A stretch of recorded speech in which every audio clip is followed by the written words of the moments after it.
Vous écoutez Talk ici, le podcast qui répond à toutes vos questions sur l'immobilier.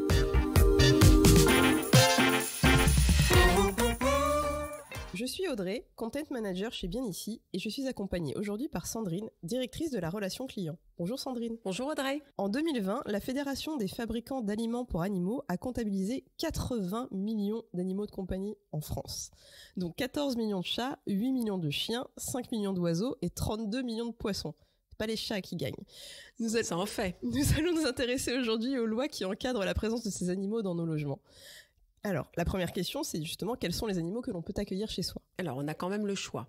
Vous pouvez adopter tous les animaux considérés par la loi comme des animaux domestiques, c'est-à-dire les chiens, les chats, les poissons, les oiseaux, les hamsters, les furets, les lapins et les reptiles. On compte aussi dans cette catégorie les animaux de la ferme, les chevaux, les moutons, les poules, les cochons et même les lamas. À condition bien sûr d'avoir l'espace et les équipements adaptés pour les accueillir. Donc dans les appartements, on oublie, c'est pas leur place. En revanche, il est interdit de détenir sans autorisation ou certificat de compétence des animaux sauvages comme des tigres ou des ours, ou des espèces protégées, même inoffensives comme les hérissons ou les singes. Dans la mesure du possible, il faut identifier ces animaux avec un tatouage, une puce ou une bague. Oui, pour pouvoir toujours les identifier. Tout à fait. En tant que locataire, est-ce qu'un bailleur peut m'interdire de détenir un animal de compagnie ? Alors, dans la location touristique, oui, le bailleur peut interdire la présence de n'importe quel animal.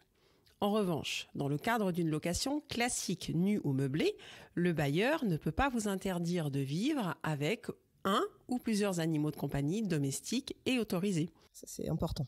D'ailleurs, vous pouvez retrouver l'article 10 de la loi 70-598 du 9 juillet à ce sujet. Ça pourra vous donner une information complémentaire si vous en avez besoin. D'accord. La seule exception concerne les chiens de catégorie 1, qui peuvent être interdits dans le logement en raison de leur dangerosité. Ce sont des chiens sans pédigré, avec des caractéristiques morphologiques similaires aux races suivantes: Staff Terrier, American Staff Terrier, Mastiff ou Tosa. Le bailleur peut également demander à consulter les permis de détention et les certificats de stérilisation pour les chiens de catégorie 1 et 2. Ok.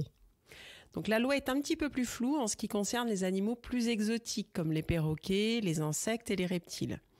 Une clause dans le bail peut les interdire spécifiquement, mais peut également être déclarée abusive par la justice en fonction du niveau de nuisance réel et de la dangerosité, animaux venimeux ou non. C'est-à-dire s'il reste dans son terrarium, il n'y a pas de souci. Tout à fait ça.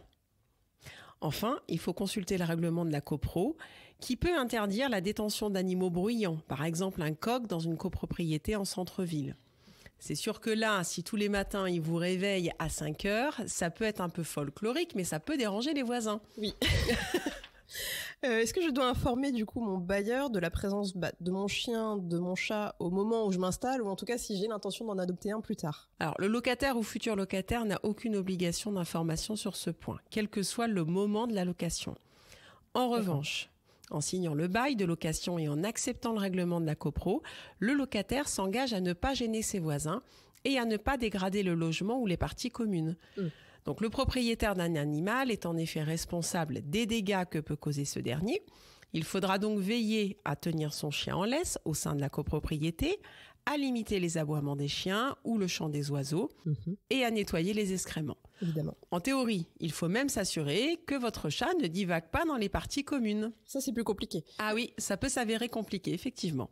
Et qu'est-ce qui se passe justement en cas de trouble du voisinage causé par un animal ? Alors, que ça soit les odeurs, le bruit ou les dégradations, la première étape, bien évidemment, c'est le dialogue.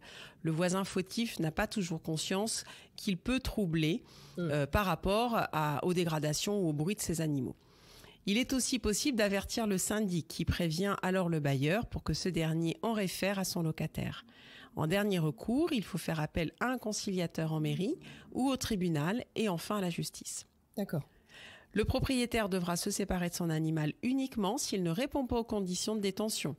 Animal interdit, conditions de vie et d'hygiène ne garantissant pas le bien-être de l'animal. Nombre d'animaux trop important, absence de certificat de détention. Donc là, si la situation persiste, le bailleur pourra résilier le bail de location pour motif de non-respect de celui-ci. Entendu. Donc, en résumé, le bailleur ne peut pas interdire les animaux de compagnie dans une location classique, sauf les chiens considérés comme dangereux, et à condition que la détention soit légale et ne gêne pas la tranquillité des voisins. C'est tout à fait ça, Audrey. Merci Sandrine pour toutes ces réponses. Avec plaisir. Merci d'avoir écouté cet épisode de Talk ici. S'il vous a plu, s'il vous a aidé, n'hésitez pas à le noter et le partager. Découvrez nos autres réponses à vos questions sur l'immobilier, sur les plateformes de podcast et sur bienici.com.